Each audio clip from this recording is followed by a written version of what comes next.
ਕੋਵਿਡ-19 ਦੇ ਦੌਰਾਨ ਜਦੋਂ ਹਾਲਾਤ ਕਾਫੀ ਖਰਾਬ ਹੋ ਰਹੇ ਸਨ ਤਾਂ ਸਮੇਂ-ਸਮੇਂ ਦੇ ਉੱਤੇ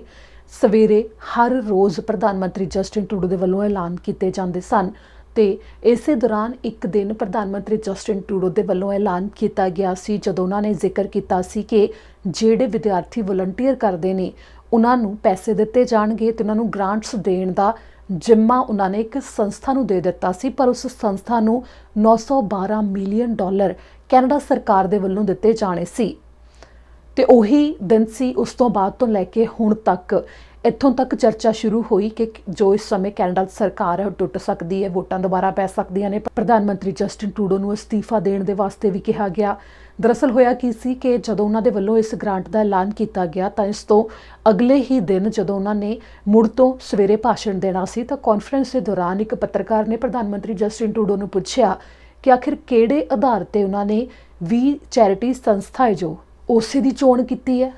ਕਿਉਂਕਿ ਜਦੋਂ ਸਰਕਾਰ ਦੇ ਵੱਲੋਂ ਕੋਈ ਵੀ ਪ੍ਰੋਜੈਕਟ ਜਾਂ ਫਿਰ ਕੋਈ ਵੀ ਜਿੰਮਾ ਕਿਸੇ ਸੰਸਥਾ ਨੂੰ ਜਾਂ ਕਿਸੇ ਕੰਪਨੀ ਨੂੰ ਦਿੱਤਾ ਜਾਂਦਾ ਹੈ ਤਾਂ ਉਸ ਦੇ ਲਈ ਟੈਂਡਰ ਪਾਏ ਜਾਂਦੇ ਨੇ ਜਾਂ ਫਿਰ ਕੋਈ ਨਾ ਕੋਈ ਇਸ ਮੌਕੇ ਮੁਕਾਬਲੇਬਾਜ਼ੀ ਹੁੰਦੀ ਹੈ ਕਿ ਜਿਸ ਦੇ ਵਿੱਚ ਦੇਖਿਆ ਜਾਂਦਾ ਹੈ, ਚੋਣ ਕੀਤੀ ਜਾਂਦੀ ਹੈ ਕਿ ਉਸ ਸੰਸਥਾ ਨੂੰ ਜਾਂ ਉਸ ਕੰਪਨੀ ਨੂੰ ਇਸ ਦਾ ਜ਼ਿੰਮਾ ਦਿੱਤਾ ਜਾਣਾ ਜਾਂ ਕੰਟਰੈਕਟ ਦਿੱਤਾ ਜਾਣਾ ਹੈ। ਪਰ ਵੀ ਚੈਰਿਟੀ ਦੀ ਸਿੱਧੀ ਹੀ ਚੋਣ ਕਰ ਲਈ ਗਈ। ਇਸ ਦੇ ਮੁਕਾਬਲੇ ਦੇ ਵਿੱਚ ਕਿਸੇ ਨੂੰ ਵੀ ਆਉਣ ਦਾ ਮੌਕਾ ਨਹੀਂ ਮਿਲਿਆ, ਜਿਸ ਤੋਂ ਬਾਅਦ ਸਵਾਲਾਂ ਦੇ ਘੇਰਾ ਲਗਾਤਾਰ ਵੱਧਦਾ ਹੀ ਗਿਆ ਕਿਉਂਕਿ ਕਈ ਤਸਵੀਰਾਂ ਤੇ ਅੱਗੇ ਕਈ ਗੱਲਾਂ ਸਾਹਮਣੇ ਆਈਆਂ, ਜਿਸ ਦੇ ਵਿੱਚ ਇਹ ਵੀ ਸਾਹਮਣੇ ਆਇਆ ਕਿ ਪ੍ਰਧਾਨ ਮੰਤਰੀ ਜਸਟਿਨ ਟਰੂਡੋ ਦੀ ਪਤਨੀ, ਉਹਨਾਂ ਦੇ ਭਰਾ ਤੇ ਉਹਨਾਂ ਦੀ ਮਾਂ ਦੇ ਵੱਲੋਂ 20 ਚੈਰਿਟੀ ਦੇ ਵੱਲੋਂ ਜਿਹੜੇ ਈਵੈਂਟ ਕਰਵਾਏ ਜਾਂਦੇ ਸੀ ਉਹਨਾਂ ਦੇ ਵਿੱਚ ਸ਼ਾਮਲ ਹੋਣ ਦੇ ਲਈ ਪੈਸੇ ਲਏ ਜਾਂਦੇ ਸੀ ਤੇ ਕਾਫੀ ਜ਼ਿਆਦਾ ਪੈਸੇ ਲਏ ਜਾਂਦੇ ਸੀ। ਤੇ ਇਸ ਨਾਲ ਹੀ ਫਿਰ ਇਹ ਵੀ ਸਾਹਮਣੇ ਆਇਆ ਕਿ ਪੁਰਾਣੇ ਪ੍ਰਧਾਨ ਮੰਤਰੀ ਜਸਟਿਨ ਟਰੂਡੋ ਦੇ ਪਰਿਵਾਰ ਦੇ ਵੀ ਚੈਰਿਟੀ ਸੰਸਥਾ ਦੇ ਨਾਲ ਸਬੰਧ ਨੇ ਤੇ ਉਹਨਾਂ ਦੇ ਕਈ ਇਵੈਂਟਸ ਦੇ ਵਿੱਚ ਪ੍ਰਧਾਨ ਮੰਤਰੀ ਤੇ ਉਹਨਾਂ ਦੀ ਪਤਨੀ ਹਿੱਸਾ ਵੀ ਲੈਂਦੇ ਰਹੇ ਨੇ। ਤੇ ਉਸੇ ਤੋਂ ਬਾਅਦ ਇਸ ਦੇ ਵਿੱਚ ਹੋਰ ਜ਼ਿਆਦਾ ਪਾਰਦਰਸ਼ਤਾ ਦੀ ਮੰਗ ਕੀਤੀ ਗਈ ਤੇ ਜਦੋਂ ਸਵਾਲ ਜ਼ਿਆਦਾ ਉੱਠਣੇ ਸ਼ੁਰੂ ਹੋਏ ਤਾਂ ਵੀ ਚੈਰਿਟੀ ਸੰਸਥਾ ਨੇ ਇਹ ਜਿੰਮਾ ਵੀ ਤਿਆਗ ਦਿੱਤਾ ਜੋ ਕਿ ਸਟੂਡੈਂਟਸ ਨੂੰ ਗ੍ਰਾਂਟ ਦੇਣ ਦਾ ਉਹਨਾਂ ਦੇ ਵੱਲੋਂ ਚੁੱਕਿਆ ਗਿਆ ਸੀ। ਪਰ ਨਾਲ ਹੀ ਇਸ ਦੇ ਉੱਤੇ ਇਨਕੁਆਇਰੀ ਵੀ ਸ਼ੁਰੂ ਹੋਈ ਤੇ ਜਾਂਚ ਸ਼ੁਰੂ ਹੋਣ ਦੇ ਨਾਲ ਇਸ ਮੌਕੇ ਪ੍ਰਧਾਨ ਮੰਤਰੀ ਜਸਟਿਨ ਟਰੂਡੋ ਦੇ ਅਸਤੀਫੇ ਦੀ ਮੰਗ ਵੀ ਕੀਤੀ ਗਈ ਬਲਾਕ ਕਿਊਬੈਕ ਪਾਰਟੀ ਦੇ ਵੱਲੋਂ ਤੇ ਕੰਜ਼ਰਵੇਟਿਵ ਪਾਰਟੀ ਦੇ ਵੱਲੋਂ। ਤੇ ਨਾਲ ਹੀ NDP ਪਾਰਟੀ ਦੇ ਵੱਲੋਂ ਜਗਮੀਤ ਸਿੰਘ ਨੇ ਇਸ ਦੇ ਉੱਤੇ ਸਵਾਲ ਜ਼ਰੂਰ ਚੁੱਕੇ ਸੀ ਪਰ ਉਹਨਾਂ ਨੇ ਅਸਤੀਫੇ ਦੀ ਮੰਗ ਨਹੀਂ ਸੀ ਕੀਤੀ। ਪਰ ਹੁਣ ਜਿਵੇਂ ਕਿ ਵੀ ਚੈਰਿਟੀ ਸੰਸਥਾ ਦੇ ਵੱਲੋਂ ਜਾਣਕਾਰੀ ਦਿੱਤੀ ਗਈ ਸੀ ਕਿ ਪਿਛਲੇ ਕੁਝ ਮਹੀਨੇ ਦੌਰਾਨ ਫੰਡਿੰਗ ਦੇ ਵਿੱਚ ਉਹਨਾਂ ਨੂੰ ਭਾਰੀ ਕਮੀ ਦਾ ਸਾਹਮਣਾ ਕਰਨਾ ਪੈ ਰਿਹਾ ਹੈ, ਜਿਸ ਤੋਂ ਬਾਅਦ ਉਹਨਾਂ ਨੇ ਕਈ ਕਾਮੇ ਵੀ ਕੰਮ ਤੋਂ ਕੱਢ ਦਿੱਤੇ ਸੀ, ਦਫ਼ਤਰ ਵੀ ਬੰਦ ਕਰਨ ਦਾ ਐਲਾਨ ਕੀਤਾ ਸੀ, ਕਈ ਆਪਣੀਆਂ ਪ੍ਰਾਪਰਟੀਆਂ ਨੂੰ ਵੇਚਣ ਦਾ ਐਲਾਨ ਕੀਤਾ ਸੀ। ਪਰ ਅੱਜ ਉਸ ਸੰਸਥਾ ਨੇ ਕੈਨੇਡਾ ਦੇ ਵਿੱਚ ਆਪਣਾ ਕੰਮ ਬੰਦ ਕਰਨ ਦਾ ਐਲਾਨ ਕਰ ਦਿੱਤਾ ਹੈ। ਇਹ ਕਾਫੀ ਵੱਡੀ ਸੰਸਥਾ ਸੀ ਜਿਸ ਨੂੰ ਕਿ ਕੈਨੇਡਾ ਦੀਆਂ ਵੱਡੀਆਂ ਕੰਪਨੀਆਂ ਫੰਡਿੰਗ ਦਿੰਦੀਆਂ ਸਨ, ਜਿਨ੍ਹਾਂ ਦੇ ਵਿੱਚ RBC ਰਾਇਲ ਬੈਂਕ ਤੇ ਟੈਲਸ ਤੇ ਹੋਰ ਕਈ ਵੱਡੀਆਂ ਕੰਪਨੀਆਂ ਸ਼ਾਮਲ ਨੇ ਜਿਨ੍ਹਾਂ ਦੇ ਵੱਲੋਂ ਫੰਡ ਦਿੱਤਾ ਜਾ ਰਿਹਾ ਸੀ। ਪਰ ਜੁਲਾਈ ਮਹੀਨੇ ਇਹਨਾਂ ਕੰਪਨੀਆਂ ਨੇ ਵੀ ਆਪਣੇ ਪੈਰ ਪਿੱਛੇ ਖਿੱਚ ਲਏ ਸਨ, ਜਿਸ ਤੋਂ ਬਾਅਦ ਵੀ ਚੈਰਿਟੀ ਸੰਸਥਾ ਦੇ ਵੱਲੋਂ ਜ਼ਿਕਰ ਕੀਤਾ ਗਿਆ ਕਿ ਫੰਡਿੰਗ ਦੇ ਵਿੱਚ ਭਾਰੀ ਕਮੀ ਦੇ ਕਰਕੇ ਉਹਨਾਂ ਨੂੰ ਭਵਿੱਖ ਦੇ ਵਿੱਚ ਦਿੱਕਤ ਆਵੇਗੀ, ਇਹ ਮਹਿਸੂਸ ਹੋ ਰਿਹਾ ਹੈ, ਜਿਸ ਤੋਂ ਬਾਅਦ ਉਹਨਾਂ ਨੇ ਕੈਨੇਡਾ ਦੇ ਵਿੱਚ ਆਪਣਾ ਕੰਮ ਬੰਦ ਕਰ ਦਿੱਤਾ ਹੈ। ਇਸ ਦੇ ਉੱਤੇ ਪਹਿਲਾਂ ਤੁਹਾਨੂੰ ਸਾਰੀ ਜਾਣਕਾਰੀ ਦੱਸ ਦਿੰਦੇ ਹਾਂ। ਜਦੋਂ ਤੋਂ ਪ੍ਰਧਾਨ ਮੰਤਰੀ ਜਸਟਿਨ ਟਰੂਡੋ ਦੇ ਵੱਲੋਂ ਸਟੂਡੈਂਟਸ ਦੀ ਮਦਦ ਦੇ ਵਾਸਤੇ $912 ਮਿਲੀਅਨ ਦੀ ਗ੍ਰਾਂਟ ਦੇਣ ਦਾ ਐਲਾਨ ਕੀਤਾ ਗਿਆ ਸੀ ਜੋ ਕਿ ਵੀ ਚੈਰਿਟੀ ਦੇ ਰਾਹੀਂ ਦਿੱਤੀ ਜਾਣੀ ਸੀ, ਉਦੋਂ ਤੋਂ ਹੀ ਵੀ ਚੈਰਿਟੀ ਵੀ ਸੁਰਖੀਆਂ ਦੇ ਵਿੱਚ ਹੈ। ਜਿਵੇਂ ਕਿ ਵੀ ਚੈਰਿਟੀ ਸੰਸਥਾ ਦੇ ਵੱਲੋਂ ਪਹਿਲਾਂ ਆਪਣੇ ਕੁਝ ਦਫ਼ਤਰ ਬੰਦ ਕਰਨ ਦਾ ਐਲਾਨ ਕੀਤਾ ਗਿਆ ਸੀ, ਪਰ ਹੁਣ ਕੈਨੇਡਾ ਦੇ ਵਿੱਚ ਆਪਣਾ ਸਾਰਾ ਕੰਮ ਇਸ ਸੰਸਥਾ ਦੇ ਵੱਲੋਂ ਬੰਦ ਕਰਨ ਦਾ ਐਲਾਨ ਕਰ ਦਿੱਤਾ ਗਿਆ ਹੈ,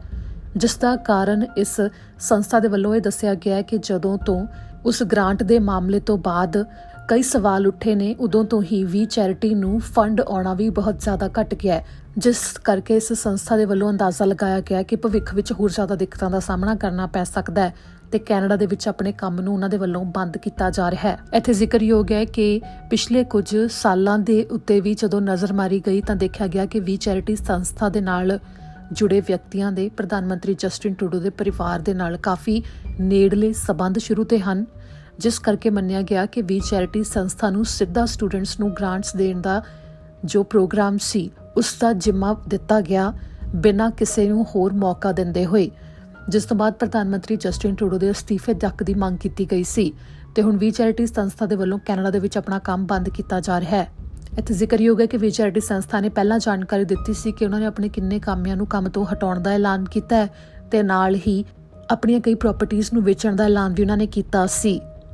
ਇੱਥੇ ਵੀ ਜ਼ਿਕਰਯੋਗ ਹੈ ਕਿ ਜੁਲਾਈ ਮਹੀਨੇ ਕਾਫੀ ਵੱਡੀਆਂ ਕੰਪਨੀਆਂ ਜਿਵੇਂ ਕਿ RBC ਰਾਇਲ ਬੈਂਕ, ਟੈਲਸ ਤੇ UK ਤੋਂ 에ਅਰਲਾਈਨ ਵਰਜਿਨ ਐਟਲਾਂਟਿਕ ਦੇ ਵੱਲੋਂ ਵੀ ਸੰਕੇਤ ਦੇ ਦਿੱਤੇ ਗਏ ਸਨ ਕਿ ਉਹ ਲੰਮੇ ਚਿਰ ਤੋਂ ਵੀ ਚੈਰਿਟੀ ਸੰਸਥਾ ਦੇ ਨਾਲ ਉਹਨਾਂ ਨੂੰ ਫੰਡਿੰਗ ਦੇਣ ਦੇ ਸੰਬੰਧੀ ਸਹਿਯੋਗ ਦਿੰਦੇ ਆ ਰਹੇ ਨੇ, ਉਸ ਨੂੰ ਉਹ ਖਤਮ ਕਰਨ ਵਾਲੇ ਨੇ, ਜਿਨ੍ਹਾਂ ਦੇ ਵੱਲੋਂ ਸਾਲ 1990 ਤੋਂ ਇਸ ਚੈਰਿਟੀ ਨੂੰ ਮਦਦ ਦਿੱਤੀ ਜਾ ਰਹੀ ਸੀ। ਇੱਥੇ ਜ਼ਿਕਰਯੋਗ ਹੈ ਕਿ ਵੀ ਚੈਰਿਟੀ ਨੇ ਜਦੋਂ ਹੀ ਅੱਜ ਕੈਨੇਡਾ ਦੇ ਵਿੱਚ ਆਪਣਾ ਕੰਮ ਬੰਦ ਕਰਨ ਦਾ ਐਲਾਨ ਕੀਤਾ ਤਾਂ ਨਾਲ ਹੀ ਕੰਜ਼ਰਵੇਟਿਵ ਲੀਡਰ ਐਰਿਨ ਦੇ ਵੱਲੋਂ ਸਵਾਲ ਕੀਤਾ ਗਿਆ ਤੇ ਨਾਲ ਹੀ ਮੰਗ ਕੀਤੀ ਗਈ ਕਿ ਵੀ ਚੈਰਿਟੀ ਨੂੰ ਤੁਰੰਤ ਉਹ ਕਾਗਜ਼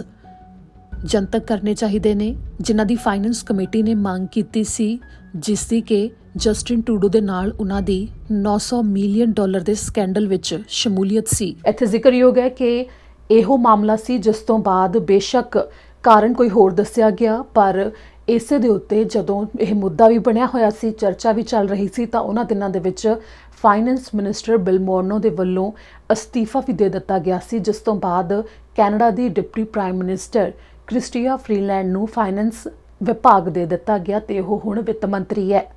ਤੇ ਇਸ ਦੌਰਾਨ ਇਸੇ ਮੁੱਦੇ ਦੇ ਉੱਤੇ ਜੋ ਅਸਤੀਫੇ ਦੀ ਮੰਗ ਕੀਤੀ ਜਾ ਰਹੀ ਸੀ, ਤਾਂ ਉਸ ਤੋਂ ਬਾਅਦ ਪਾਰਲੀਮੈਂਟ ਦੀ ਜੋ ਸੰਸਦ ਨੇ ਬੈਠਣਾ ਸੀ ਉਸ ਦੀਆਂ ਤਰੀਕਾਂ ਨੂੰ ਵੀ ਅੱਗੇ ਪਾ ਦਿੱਤਾ ਗਿਆ। ਤਾਂ ਇਸ ਦੌਰਾਨ ਹੁਣ ਇਹ ਮਾਮਲਾ ਮੁੜ ਤੋਂ ਉੱਠਿਆ, ਜਿਸ ਦੇ ਉੱਤੇ ਕੰਜ਼ਰਵੇਟਿਵ ਲੀਡਰ ਦੇ ਵੱਲੋਂ ਟਵੀਟ ਕਰਕੇ ਇਸ ਮੌਕੇ ਜੋ ਜਨਤਕ ਕਰਨ ਦੀ ਮੰਗ ਕੀਤੀ ਜਾ ਰਹੀ ਹੈ, ਰਿਲੀਜ਼ ਕਰਨ ਦੀ ਉਹਨਾਂ ਕਾਗਜ਼ਾਂ ਨੂੰ ਮੰਗ ਕੀਤੀ ਜਾ ਰਹੀ ਹੈ ਵੀ ਚੈਰਿਟੀ ਦੇ ਵੱਲੋਂ, ਜਿਸ ਦੇ ਵਿੱਚ ਪ੍ਰਧਾਨ ਮੰਤਰੀ ਜਸਟਿਨ ਟਰੂਡੋ ਦੇ ਉੱਤੇ ਵੀ ਉਹਨਾਂ ਦੇ ਵੱਲੋਂ ਸਕੈਂਡਲ ਦੇ ਇਲਜ਼ਾਮ ਲਾਏ ਗਏ ਨੇ।